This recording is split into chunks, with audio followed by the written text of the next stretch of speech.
Welcome back to the DIY Garage TX for one more exciting episode in Corona Land. So, I made some progress. I haven't really filmed a lot of it, but there's some progress, some pretty serious progress. So, what you're looking at is the S10 is way up on jack stands. The engine is sat down in the truck. It's completely buttoned up. Intake is on it. Transmission is in. I have to, looks like I got to modify the transmission crossmember because when I set it up initially, I had the motor pushed way back, and I think that I actually want to move it forward a little bit.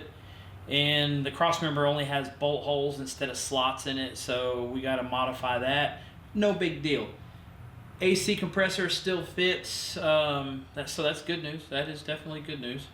So yeah, but we're going to pull off the truck for a couple of days, and I wanted to show you something else that I'm working on in the garage, which really fits the DIY garage motif, if you will. I always make stuff here, and a lot of it I can't show on camera because it's proprietary for the people that I make it for. So I need some better equipment to facilitate those jobs, and that's what I'm about to show you. So some of you guys who followed from day one know that I've had some CNC equipment here, and it's all DIY CNC stuff, things that they're manual machines that's converted into computer numeric control. So you may be able to hear it in the background right now, the buzz of a computer fan. And that fan is actually for the CNC lathe controller. So this is all, again, it's all DIY. You build everything, you make everything, you change everything, and build it the way you want it. So what I'm about to show you is the controller for the lathe. I have it all taken apart and getting ready to permanently fit it to its enclosure. So check that out. Some really cool stuff. I really enjoy this kind of stuff because it's kind of like a car. You get to see it through start to finish and all that good stuff. So I'm going to turn the camera around, show you what we're working on, and tell you about some plans. Okay, so this is the controller for the lathe is very simple, very basic. It's going to be it's simply going to be 2-axis for now. Unless I upgrade it later, I don't know what else I would need on it. But anyways, so all this is just a regular computer case, more or less a regular computer power supply. It's just a bigger version of it. It's powered by a regular PC that's running Mach 4, and it has 2 stepper drivers, which you can probably see right here in the shot, and then the 2 motors right here. So some of the breakout board hardware, I'm not quite sure. I'm sure there's a good reason for it, probably more technical than I can explain, but they use parallel port for some reason, which is odd. And it's been like that for as long as I can remember. So this particular one uses what they call a smooth stepper, which converts the parallel signal into Ethernet. So this dude right here is the smooth stepper card, and so that essentially does away with the parallel port part of it, mainly because it's hard to get a computer that even has a parallel port nowadays. So enough of that stuff. It's all wired up, it's all pretty much ready to go. So I just want to show you guys the test sequence, if you will. So I'll go over here in the controller, and we're going to enable it, which is similar to turning off the emergency stop button. And we'll just do a quick jog real quick of the Z-axis. So you'll see I got tape on the output shaft of these motors so you can see them move. And this guy is going, and then we'll go to the other one. Awesome stuff. I know it's extremely simple, extremely elementary at this point, but it's going to turn into something big. So the even more cool part about it is I have automated, that's not even a word, automated like coolant, for example, which I don't have the coolant pump hooked up, but there is a relay hooked up, which is on this breakout board, and if you'll listen, you'll hear it click, and you'll see the light come on right here. That's enabling the output to drive the coolant pump. So in the program, you will listen to a loud car drive by. When the program comes on and say it's drilling a hole, it's going to invoke an M8 command, which will turn on the coolant. And then when the operation is done, say drilling a hole or whatever, M7 comes on. I think it's M7. No, M9. M9 comes on, turns the coolant off. Pretty cool stuff. So now I'm going to take the camera over and I'll show you what the lathe looks like and kind of explain how all this stuff goes. All right, so I think you can see it from there. So you saw the two little motors sitting on the table. The one motor is going to go right here and it's going to be connected to this shaft, which in turn will take this slide back and forth. You know, there'll be tools mounted to it.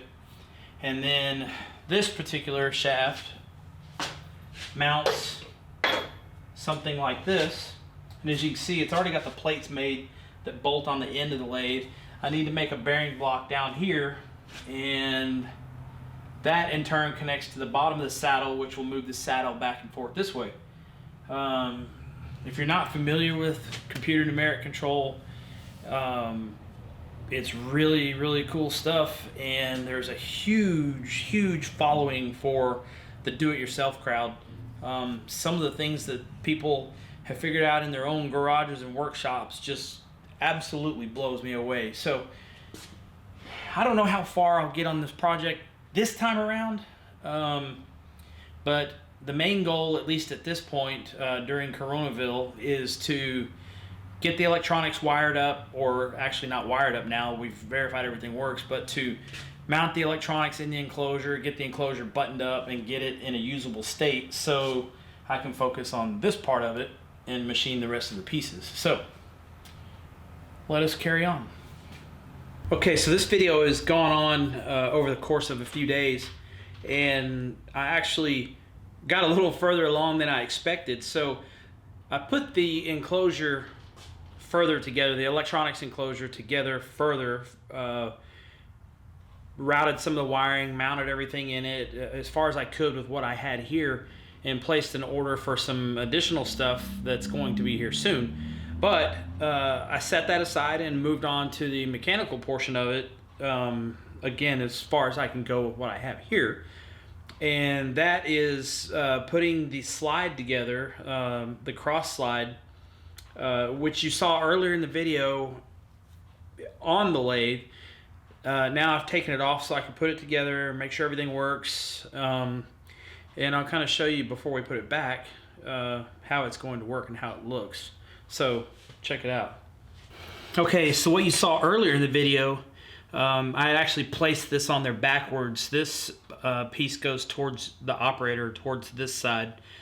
And now the ball screw is in place. You can see I've taken the standoffs off of it where the motor attaches to it. And that's mainly because in order to get full motion, this piece has to extend past that, and that bracket sticks up, and it was going to hit this. But you'll see it works now.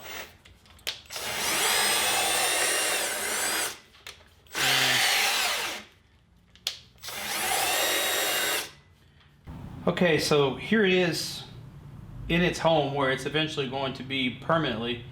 And the purpose of this part, I need to find out how far the cross slide can usefully come off of this end, where maybe we have tools out here that need to be further out here, and so on. Because if the cross slide hangs off of here too far, then it loses some stability and it's not any good to us right there. So that's what we need to know.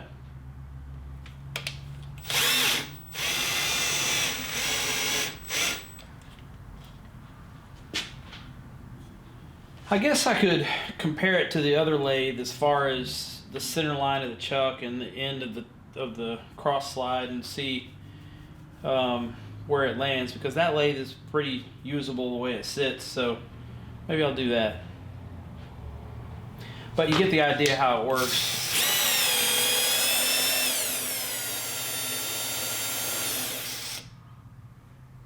And it's got a lot of travel in that direction, so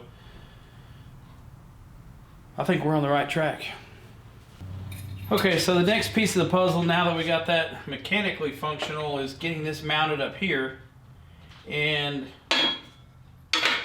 what we're going to do is take the original cast iron piece that held all the gears and whatnot, and we're going to machine it so that this ball nut mounts to it.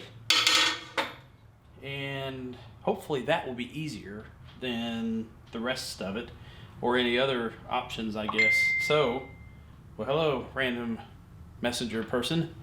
So yeah, that's it.